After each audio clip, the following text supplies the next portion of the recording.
mouths, brushes. Have you got some now? Yeah. Yeah. Just some scrolls on the symbol. I don't know if you guys are going to look at this or not, but I'm going to ask if your feature tune can please end by 7:40. Yeah. And then that'll give me enough time to do the talk.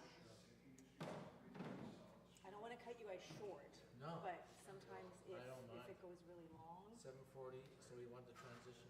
So I'm gonna start talking again from the meditation at around 7:30. Like say, so I invite you to bring your attention back to your physical presence, and then we'll bring them out of it, and then do a little whatever, and then you guys get to play your feature tune. You'll have like a good 5 minutes. Right.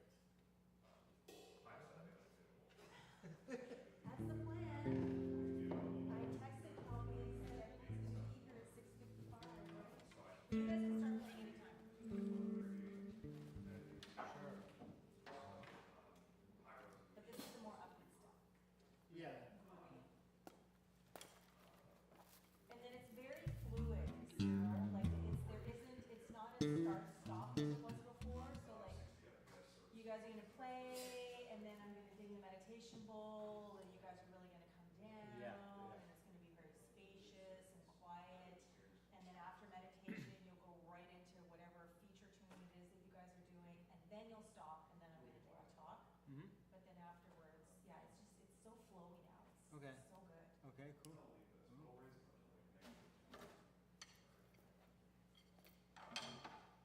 We're gonna start streaming soon. Oh, we're already streaming.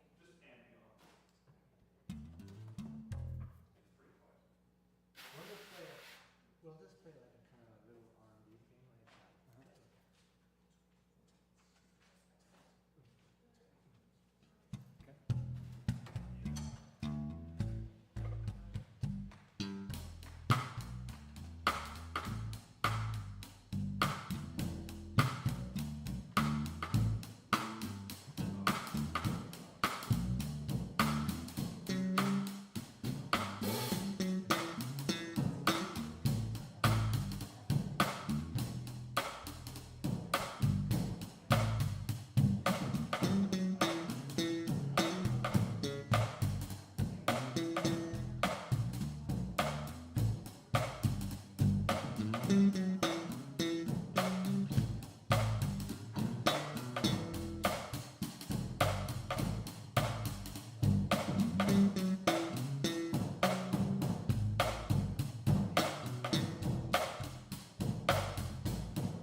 at? It's like, I couldn't hear it. Okay. Okay. Well, we have a couple of minutes before meditation starts. All right. So as the band is getting settled, everyone, I'm just going to invite everyone, if you haven't already, to please turn off your devices, put them in airplane or do not disturb mode. It's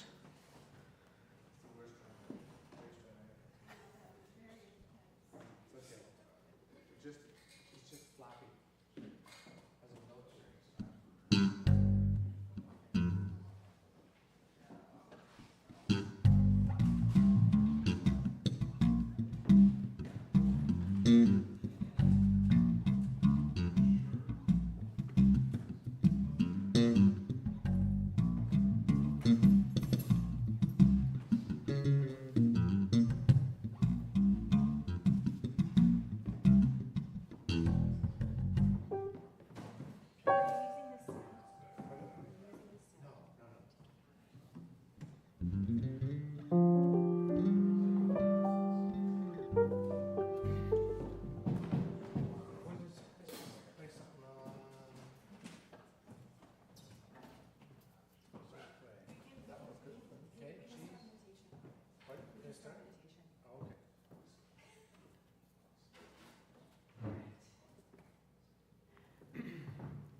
Good evening, everyone, and welcome to Elevate here at the Victoria Truth Center. Can everyone hear me okay? I'm hearing a bit of a reverberation or echo or something. All right, as that gets tended to, as everyone's devices get shut off or put into do not disturb mode, I invite us all to just take a few moments to arrive. Take a few moments to land. Take a few moments to allow our bodies to begin to soften. And as we begin to arrive in each now moment, as we allow ourselves the opportunity to start letting go of everything that has come before, I invite us all to open up to this beautiful soundscape that we're about to be gifted with from the Elevate Trio. And if you haven't already, I invite you to close your eyes or lower your gaze. Whatever it is that feels nourishing and supportive, whatever it is that allows you to let go of any visual distractions vying for your attention. And as we continue arriving, as we continue becoming more fully present, I invite you to shift your attention to the breath, noticing how it moves in and out through the nostrils, in and out through the lungs. Perhaps noticing the rise and fall of your belly or your chest. Simply allowing yourself the opportunity to settle into this rhythm of in and out, in and out, in and out. And as we continue settling, I also invite us to open up to the idea that we are being breathed, that we are being lived and loved and known into being, and that energy, that creativity, that power, presence, and profundity that is breathing us is the very essence the very being of all that is, was, and ever will be. And so as we continue to immerse ourselves in tonight's meditation, as we open up more fully to the rhythms and sounds of the Elevate Trio, I offer you this excerpt from Paulo Coelho's The Alchemist. The secret is here in the present. If you pay attention to the present, you can improve upon it. And if you improve upon the present, what comes later will also be better. Once again, the secret is here in the present.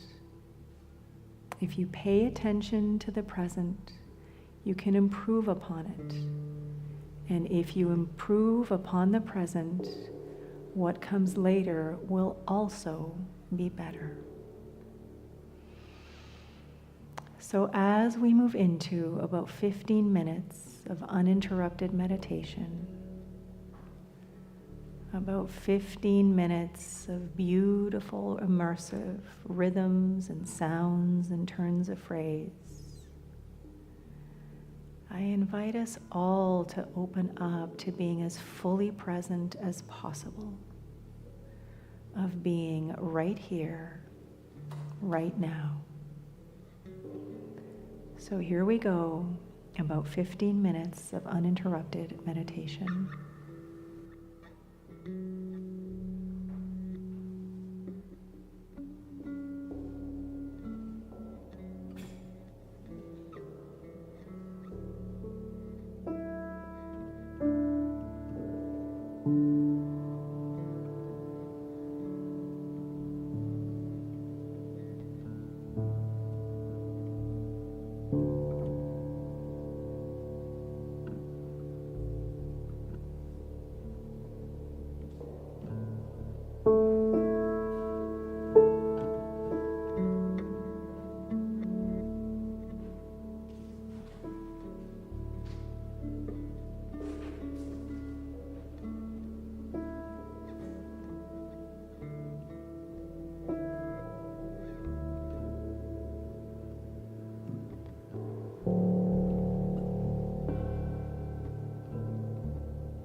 as we continue to feel the reverberations of the soundscape of the Elevate Trio,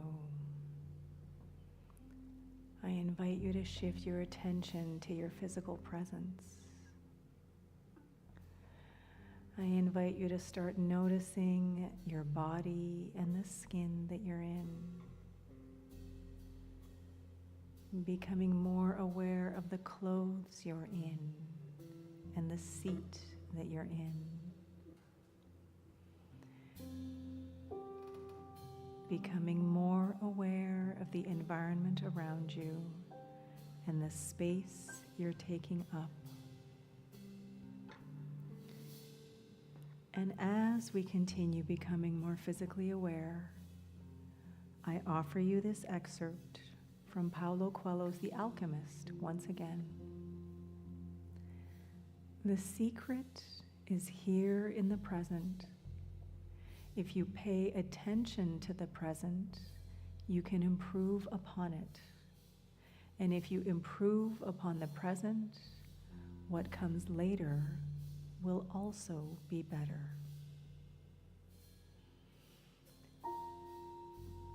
So as we continue moving through the rest of our time together tonight, through the coming hours, days, and weeks ahead, I invite us all to tune into, to open up to more fully being present in each now moment, knowing that as we embody the present moment, we lay the foundation for the next.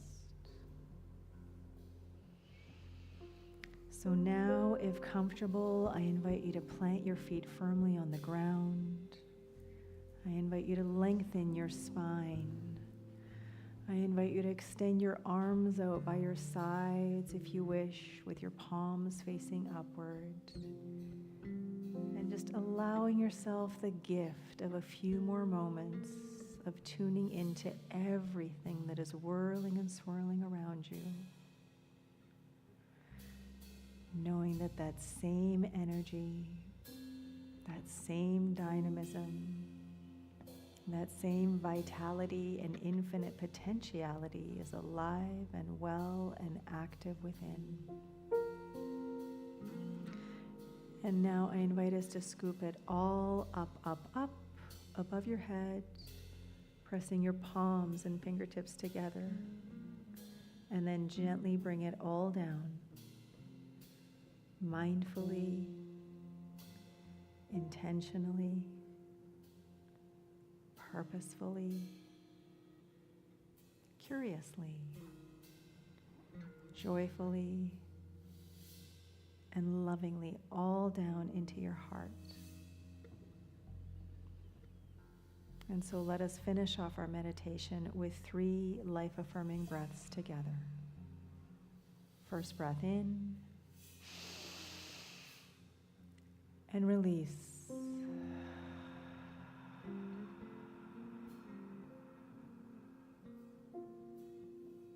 Returning back to your regular breath.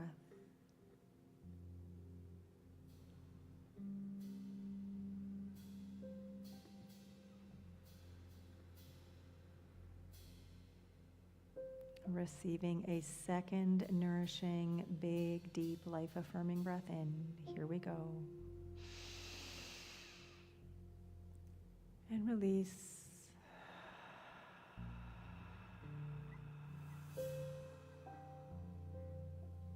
Returning back to your regular breath.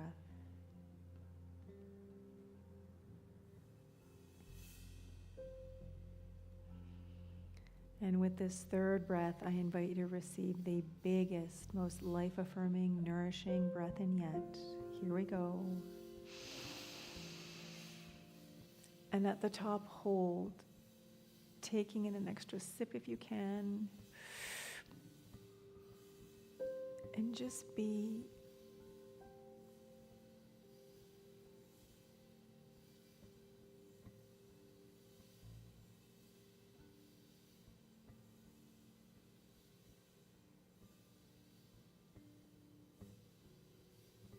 And release.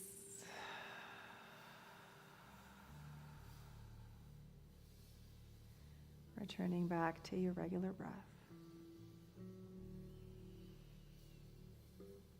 I am so grateful for your time and presence and for everything that comes next. Namaste. And so let us just take a few more moments to really come back into our bodies. I invite you to begin to move around. Wiggle your toes, your feet, move your shoulders, your neck. I invite you to get up, become more acquainted with the room around you, more acquainted with everyone around you.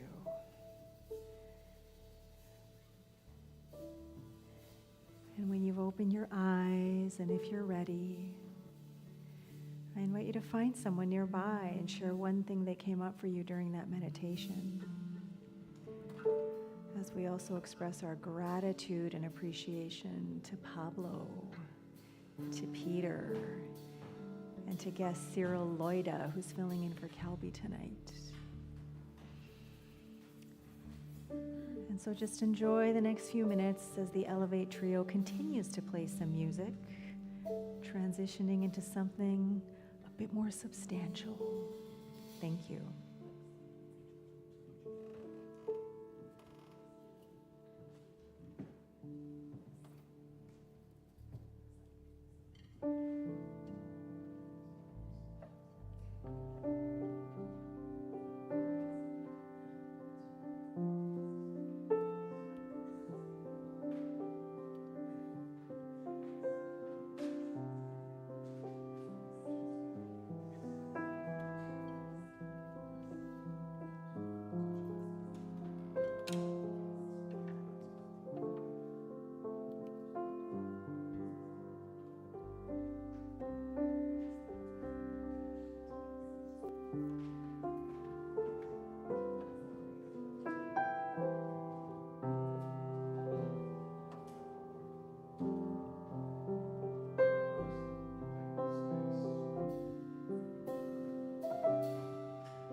Let's hear it for the Elevate Trio, Mr. Pablo Cardenas on piano, Peter Douse on electric bass, and Cyril Loida. Welcome back, Cyril. Thank you for being with us at Elevate again. And so was that a spur of the moment, or was that an actual tune? Was that the spontaneous, whatever was going on? What was the brain behind that one? Yeah. It was kind of a mix of improvising and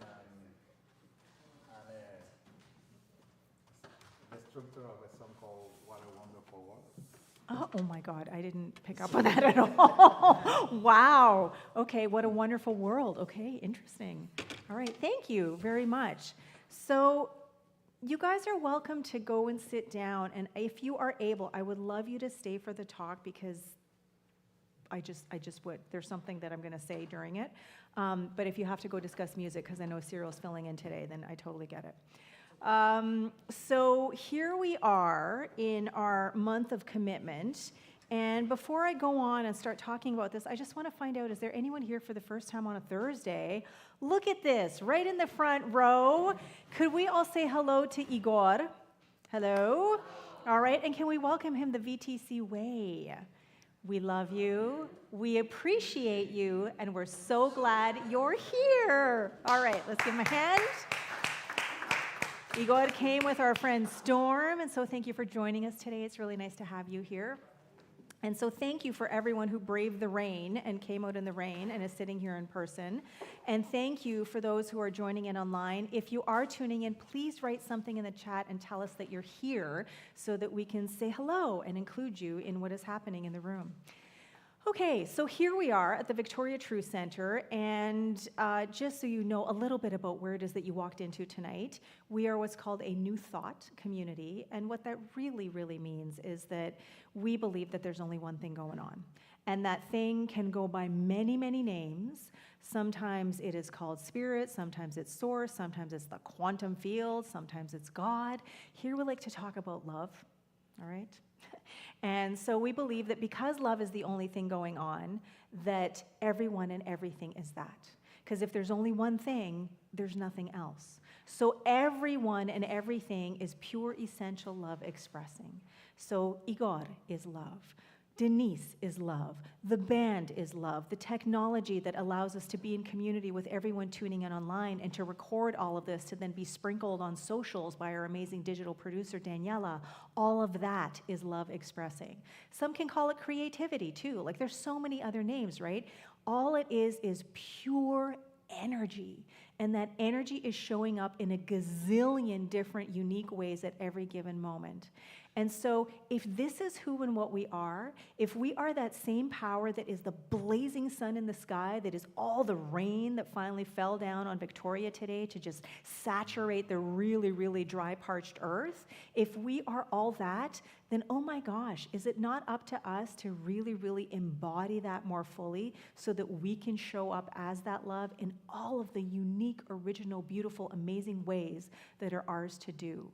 That's the thing that we are here to do. And in this month of commitment, we are doing it more intentionally with this affirmation.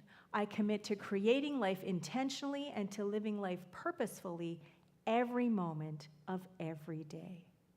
And so this invites us to become a lot more intentional and mindful with how we are showing up, because according to research, about 95% of the time, we're just doing it by rote, based on the thoughts, the beliefs, the feelings, the experiences, the memories, all of that stuff that has come before. We just repeat it again and again and again and experience more of it and then go, why is my life kind of the same, right? But if we become more conscious, if we become more aware, if we become more mindful and intentional, if we start opening up to new and different, well, that's when life starts to change, right?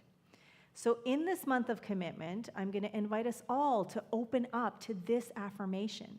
And I have to say, this is the very first theme and affirmation that is a repeat since I started.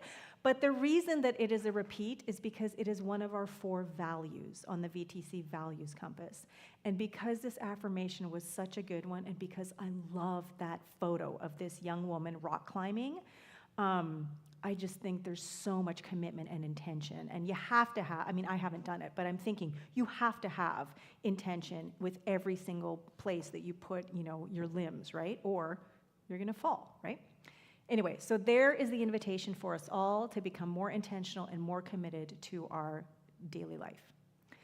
All right, so here we go.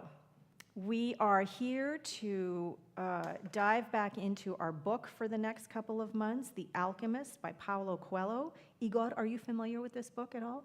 A little bit? Yeah? Okay. So I know that we have some people who have their books here. Maybe some people have their books online. And so the very first thing I'm going to say is I apologize. I didn't print out my talk, or if I did, I didn't bring it with me. So I'm doing it from a phone, which is tiny compared to what I normally have. And if there weren't all these readings, then I would just wing it. But because there are things that I want to read from the book and then talk about, then I am actually going to have some notes here. So to recap where we left off last week, there were 3 main points that we got out of the last excerpt, and that was that our true nature is steadfast and unwavering no matter what. Who and what we are never changes. Even though we change the way we experience it, we change the way we show up as it always remains the same. And sometimes as we get closer to realizing our dreams or realizing our personal legend, we can become faced with more and more and more challenges, right? And there will be a little bit more about that tonight. But as we face those challenges again and again and again, or sort of the new ones as they come along, we're better equipped to face those challenges because of everything that we've navigated and worked through up until now. And then the last thing was about permission.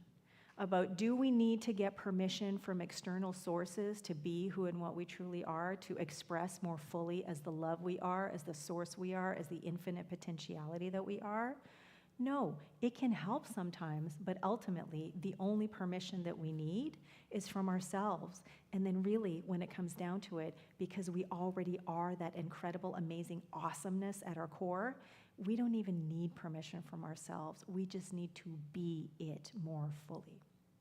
And so where we left off in the book is the boy had fallen in love with Fatima, and he had told her that he wasn't sure what he was going to do, but she said, look, I love you, and true love will never stand in the way of someone realizing their personal legend. So if you need to go, go. If you want to stay, stay. But it's totally 100% up to you. I am still here to love you regardless. So, after this conversation with Fatima, the boy went to look for the Englishman. He wanted to tell him about Fatima. He was surprised when he saw that the Englishman had built himself a furnace outside his tent. It was a strange furnace fueled by firewood with a transparent flask heating on top. As the Englishman stared out at the desert, his eyes seemed brighter than they had when he was reading his books. The first phase of the job, he said, I have to separate out the sulfur. To do that successfully, I must have no fear of failure. It was my fear of failure that kept me from attempting the masterwork. Now I'm beginning what I should have started 10 years ago, but I'm happy at least that I didn't wait 20 years. And so here, the alchemist, who has spent decades, tons of energy, time, tons of reading and studying and all that kind of stuff, theorizing, finally, he was given permission by the alchemist last time to go and start his work. And so he's finally actually trying it. And he's super excited because even though it might seem like, oh my gosh, he wasted all those 10 years, no, he's like, oh my God, I'm actually going to try it now. I'm going to do it now. And I'm glad I found this out now so that I don't waste or use up another 10 years. And so this reminded me, because of this fear of failure thing, like how often fear of failure can stop us from even trying something because we're so afraid that we're not going to be able to do it, or we're so afraid that maybe we'll disappoint someone or what other people will think of us. But it took me back to a book that I read in practitioner studies many years ago at the beginning of my spiritual studies, and it was by Thomas More called Care of the Soul. It's a very well-known book. And there's a lot of myth in there, there's a lot of psychology in there, and he has a chapter in there on failure. And in that chapter, there was a line that just blew my mind wide open and gave me a completely different perspective on failure the moment that I read the line. Now, I don't have the quote for you, but I can tell you what it meant to me and what I still hold dear to this day. And that failure is not who and what I am, it's simply an element of the work that I do. Okay? And so failure doesn't have to be a bad thing. It doesn't have to be something that's negative. It's just a part of the journey. It's a part of the process. And so as the boy is sitting, listening to this, the boy then decides to go out into the desert because he really has this big decision he has to make about should he stay or should he go. But he's also in love for the first time, and he's trying to wrap his mind and heart around that and what it is that that means. And he's not sure he understands what love is, and he has this thing he wants to figure out about, what's the possessiveness of love, and that he doesn't want to see or experience love in that way.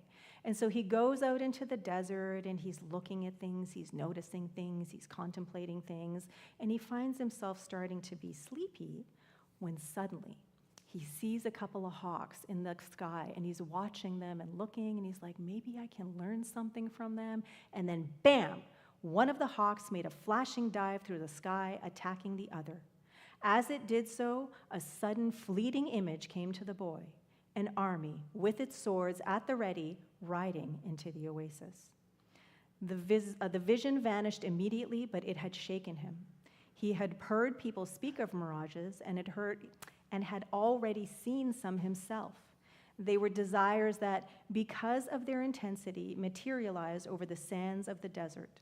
But he certainly didn't desire that an army invade the oasis. He wanted to forget the vision and return to his meditation. He tried again to concentrate on the pink shades of the desert and its stones, but there was something there in his heart that wouldn't allow him to do so. Always heed the omens, the old king had said. The boy recalled what he had seen in the vision and sensed that it was actually going to occur. And so, shaken by this vision and not being able to sort of cast the vision aside, he decides to go back to the oasis and talk to his friend, the camel driver. And as he explains everything to the camel driver who understands omens and tradition and the ways of the oasis, even though he's not from the oasis, he says, you know what? You need to pay attention to this. This is something that is serious. And so he also talks about the difference between the tribesmen who live in the oasis, who are fighting for the oasis, who are always living in the present moment. Because if they get pulled into the past or they get pulled into the future, they could die. Or they could make a mistake and one of their fellow tribesmen could die. But he says the camel drivers, they're not warriors, they're not tribesmen. And so he tends to live for the future. He always wants to know what's going on so he can be ready for it. And so he tells him this story of how he went to see a seer, and he wanted to find out what was going to happen. And the seer, he's kind of looking at him, and he's like, if good things are coming, they will be a pleasant surprise. If bad things are, and you know in advance, you will suffer greatly before they even occur. Well, I want to know about the future because I'm a man, the camel driver said to the seer. And men always live their lives based on the future. The seer was a specialist in the casting of twigs. He threw them on the ground and made interpretations based on how they fell. That day, he didn't make a cast. He wrapped the twigs in a piece of cloth and then put them in his bag. I make my living forecasting the future for people, he said. I know the science of the twigs, and I know how to use them to penetrate to the place where all is written. There, I can read the past, discover what has already been forgotten, and understand the omens that are here in the present. When people consult me, it's not that I'm reading the future, I am guessing at the future. The future belongs to God, and it is only He who reveals it under extraordinary circumstances.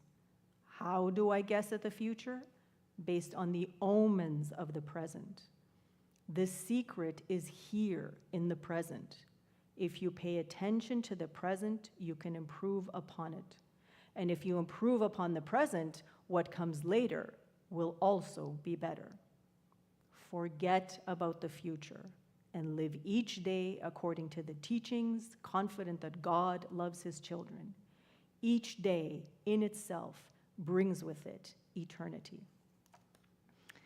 And so once again, we are told how important living in the present moment is, how vital it is to be present for everything that is happening, and how we are always choosing how to show up in the present moment. Are we focusing on what it is that requires our attention right here, right now? Or are we getting pulled into the past or worrying about the future? And so this is so much about what it is that we teach here, about living according to principle, about being mindful, about personal responsibility and how we create our life, right? No one else is creating our life for us. We are the ones who are choosing every single moment. And based on those choices, whether we're aware of them or not, whether we're aware that we're making those choices or not, is how we experience our life. So the whole point of living is to be more mindful, is to be more conscious with our choices. Because as we become more conscious with our choices, then the more we can live according to spiritual principle, the more we can embody who and what we truly are, the more we can express our gifts the way they're meant to be expressed in, through, and as us, kind of like every single week. We sit here and listen to this music by the Elevate Trio. Imagine if these guys just sat on their gifts. Imagine if they're like, not today. Imagine if they were afraid to try playing a new song. If they were afraid that, oh no, is anybody going to show up? Imagine if they let their fear stand in their way. What would happen? We would miss out on receiving an experience and being immersed in all of that beauty, all of that artistry that only they can share in the ways that they do. Each and every one of us have gifts like that. Each and every one of us has something that is just waiting and ready to be unleashed into the world, and it is our responsibility to allow that to happen, okay? So living in the present moment, that is part of it, and paying attention to what it is that is ours to do and how it is that is ours to show up, that is also part of our work. So the boy goes back to the desert. He's sitting there, the boy is back in the oasis, and he goes back to the desert to think about what to do, and then finally he decides, I'm going to go and see the chieftains. I'm going to go and see the tribes, or the chieftains of the tribe. He goes to see the chieftains of the tribe. He has to wait for a little bit, and ultimately he goes in. He tells them what's going on, that he saw this vision, and then the chieftains, they're wondering, well, who is this kid? We've lived in the desert. Our families have lived in the desert for centuries and traditions and generations and whatever. Why would he know? And so they say, who is this stranger who speaks of omens? And he says, it is I. Well, why would the desert reveal such things to a stranger when it knows that we have been here for generations? Because my eyes are not yet accustomed to the desert, the boy said. I can see things that eyes habituated to the desert might not see. And also, because I know about the soul of the world, he thought to himself. The oasis is neutral ground. No one attacks an oasis, said a third chieftain. I can only tell you what I saw. If you don't want to believe me, you don't have to do anything about it. And so what's happening here is the boy is offering a fresh perspective, something that the chieftains, because they're so accustomed to their life, their traditions, the ways of the oasis, may not otherwise have seen if not for someone else bringing a new perspective to them. So they go and they talk about it, and even though they're unsure of the boy, and the boy is unsure of the situation, but he's glad that he told them because he knows it's the right thing to do, because it's also part of him realizing his personal legend. The chieftains ultimately decide, because they are aware of omens, because they believe in their faith, because they believe in their traditions, and they trust their faith and traditions and omens, that they're going to act, but with one caveat. Tomorrow we are going to break the agreement that says that no one at the oasis may carry arms. Throughout the entire day, we will be on the lookout for our enemies. When the sun sets, the men will once again surrender their arms to me. For every 10 dead men among our enemies, you will receive a piece of gold. But arms cannot be drawn unless they also go into battle. Arms are as capricious as the desert, and if they are not used, the next time they might not function. If at least one of them hasn't been used by the end of the day tomorrow, one will be used on you. And so this here also speaks, your face. This also speaks to how important it is for us to not just pay attention to our talents, our gifts, whatever it is that is the call in our heart, but to actually embrace it and allow it to unleash itself through us. Because if it doesn't, well, guess what? This power, this presence, this creativity, the artistry, the beauty, the infinite possibilities of who we can be in any given moment, all of that is always moving and grooving forward. And if we cut it off, it's not going to wait for us to go, okay, now. It's just going to find another way, another outlet. And so again, imagine if those guys, imagine if any of us who have something that we offer in this world just decided, not now. Whether it's we're afraid, whether we don't want to, whether we're too tired, this energy, this creativity is just going to continue to flow, but somewhere else. And not only are we going to miss out the opportunity to more fully embody who and what we are, but everyone around us is going to miss out on that opportunity of experiencing us fully embodied as who and what we are. And so, bear with me here on my tiny phone. The boy's a little bit freaked out that he might die, but he knows he did the right thing because he also knows that he's going to save a lot of people. And so he goes back into the desert. He's walking along, knowing he did the right thing, just staring at the desert again, being friends with it, being guided by it. And then all of a sudden, he looks up because there's this thundering sound, and right in front of him, there is this massive white horse. And on this massive white horse, astride that horse, there is this tribesman that he doesn't know about. He doesn't know who it is because he's all dressed in black. And all he can see is just the tiny little slit of his eyes. And his eyes look like the meanest, most terrifying eyes that the boy has ever seen. And as he looks, he thinks for sure this is one of the enemies, one of the warriors that is going to come in, like his vision told him. And so he's looking, but he stands there still. Even though he's afraid, he's standing there because he knows that, it's the right thing to do. And so, bear with me again. The guy is on this horse. He's looking really terrifying, and he pulls out a massive sword, and he says, "Who dares to read the meaning of the flight of the hawks?" "It is I who dare to do so," said the boy, again thinking that this is an enemy. And as he sees this sword, he thinks, I'm about to die, so he lowers his head. But then he also says, "Many lives will be saved because I was able to see through to the soul of the world." The horseman looks at him. He lowers his sword, but not to cut off the boy's head. He lowers it slowly until it touches the boy's forehead and draws a single drop of blood. And they both stand there, perfectly still, for just a few moments. The horseman asks the boy, "Why are you here?" The boy tells him about his personal legend. The horseman listens, and then he withdraws the sword. "I had to test your courage," the stranger said. "Courage is the quality most essential to understanding the language of the world." The boy was surprised. The stranger was speaking of things that very few people knew about. "You must not let up, even after having come so far," he continued. "You must love the desert, but never trust it completely. Because the desert tests all men, it challenges every step and kills those who become distracted." What he said reminded the boy of the old king. "If the warriors come here and your head is still on your shoulders at sunset, come and find me," said the stranger. The same hand that had brandished the sword now held a whip.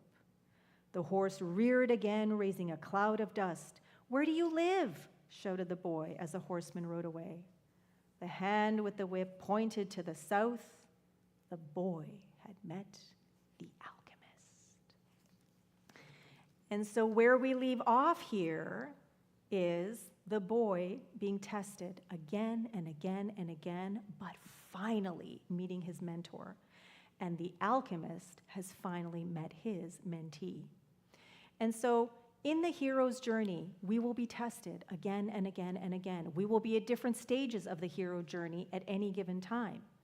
But the whole thing is that we can't allow the fear of failure or the fear of anything else to get in our way, because there is this beauty, this wonder, this magic even that only we can offer into the world, and it is our job to do so. And so this whole personal legend story is about the boy finding his, about realizing who it is that he is, what it is that he is meant to do in the world. And even though there is this challenge after challenge and struggle after struggle, now he is at a stage that he has overcome enough of those challenges and struggles that he trusts that he is on the right path. That even as the challenges and the struggles might become bigger and even more death-defying than they were before, that he knows who he is. He is so anchored in his own incredible power and creativity and capability that the fear is taking a back seat to the pull of that vision that is before him. And so the title of my talk today is Beyond the Fear of Failure. So when following our dreams, it's the fear of failure rather than the seeming punishment we're enduring along the way that can often hold us back.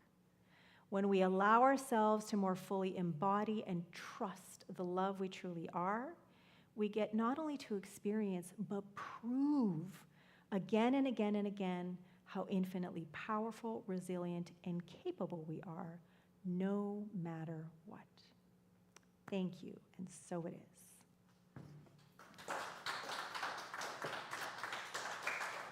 And thank you, Trio, for staying.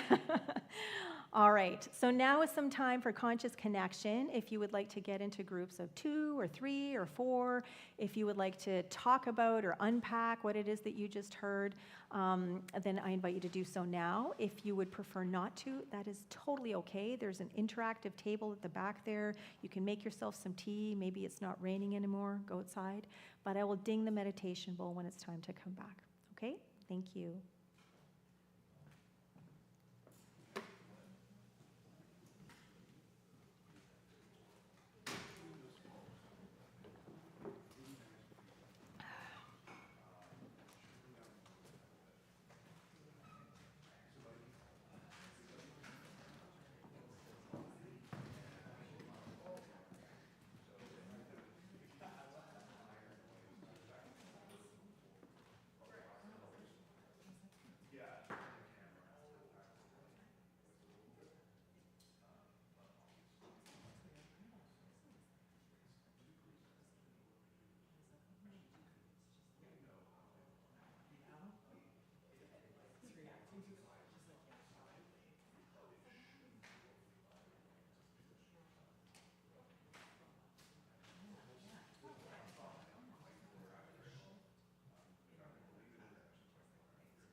2-minute warning, 2-minute warning.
All right, everyone.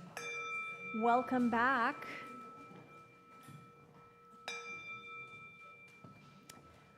All right, so as everyone is coming back to their seats, I'm going to hand out the You Are Beautiful blessing box and start with Storm. There you go.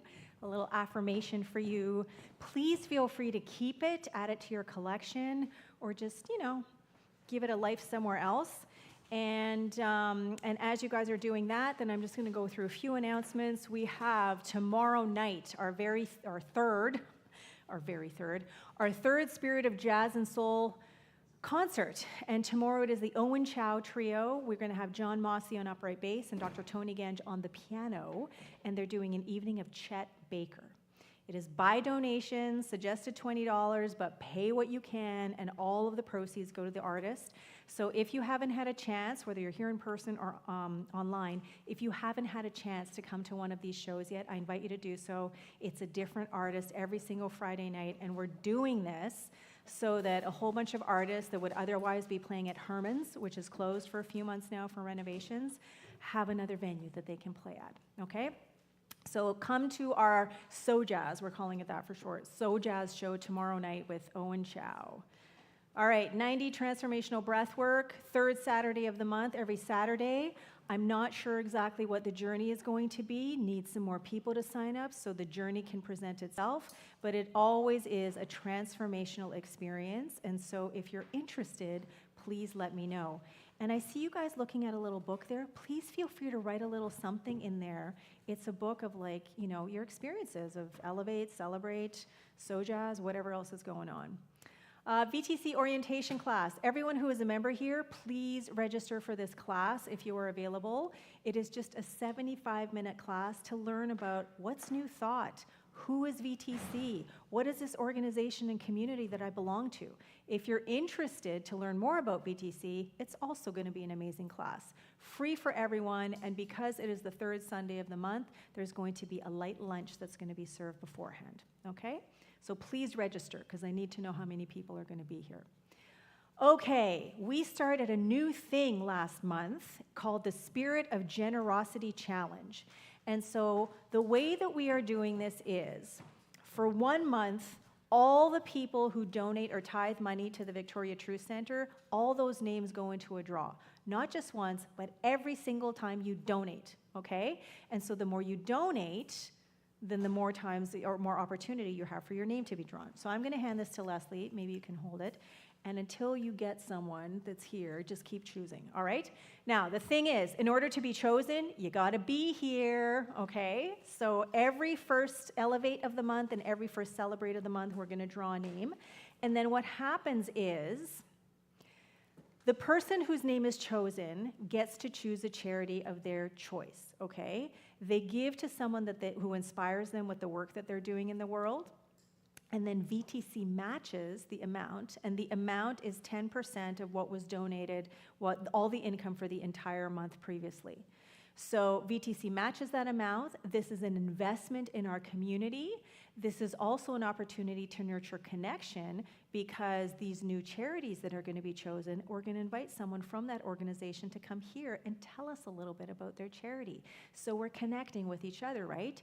And this is also how we are growing together and building community together. So could we get a little drum roll, please, Cyril? Of course, yeah. Who is it that we are getting, or who gets to choose this month? Okay. Denise Boudreau. Denise Boudreau. Yay. Okay, let's give Denise a hand. Thank you. All right. Did you put all the rest of them back in here? Awesome. Awesome sauce, because we're going to choose again at Celebrate. Okay, Denise. So that means you get to choose a charity that VTC will donate to next month. All right? Thank you. Okay. Is this it? I'm just going to go through a few announcements first. If you have been coming for a while, if you like the feeling of community, we definitely could use a little bit more help. And so if you would like to volunteer in some way, please let us know, because we could use some more greeters. We could use some more people to help set up before we get here. We could use some more help on Friday nights for the Sojazz concerts. There is a picnic that's coming up in August. There's lots of different ways to help. So just let us know how you would like to be of service, and we will make the opportunity for your gifts to shine possible. VTC is going on a summer break for a couple of weeks, starting August 21st, Friday, and going till September 9th. So in that time period, no Celebrate or Elevate. You can go and check out our website to make sure what the dates are, and you can go and check out our website to find out more about any event. And otherwise, we're going to hear what? Oh, the Abundance Bowl, sorry. Thank you. Yeah, how are you guys going to give if the Abundance Bowl doesn't come around, right? Oh my gosh. Okay, so thank you, Glenn. This is what happens when I don't have the sheet.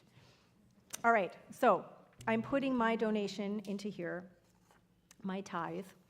And what I'm going to invite everyone to do is do the same. And whether you're actually putting money in here, whether you're doing an e-transfer or, using the merchant machine, which is in here, then even if you are not doing that, I invite you to just spend some time with the bowl. I invite you to hold the bowl and just place an intention for prosperity, for abundance, for growth, for community, for connection, and of course, more love and peace in the world, for ourselves, for each other, and our world. Okay? So now, as the bowl goes around, I'm going to invite the Elevate Trio to gift us once again with some of their beautiful artistry. Thank you.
honor of the boy and the Alchemist, some Spain from the Elevate Trio. Thank you so much. Pablo Cardenas on piano, Peter Dowse on electric bass, and Cyril Loida on drums. Can we give them another hand, please? Thank you, and thank you very much to our tech team at the back, Danny and Isabel. Thank you so much to Denise for greeting and setting things up over there. Thank you very much to my beloved husband, Mahoney, for helping me set up the tables yesterday. And I thank everyone for leaving them as is, because we have the So Jazz concert tomorrow night, so we don't need to put things away. So thank you, whether you have been here in person, online. We love you, we appreciate you, and we're so glad you're here. And we will see you next week, if not tomorrow. Gentlemen.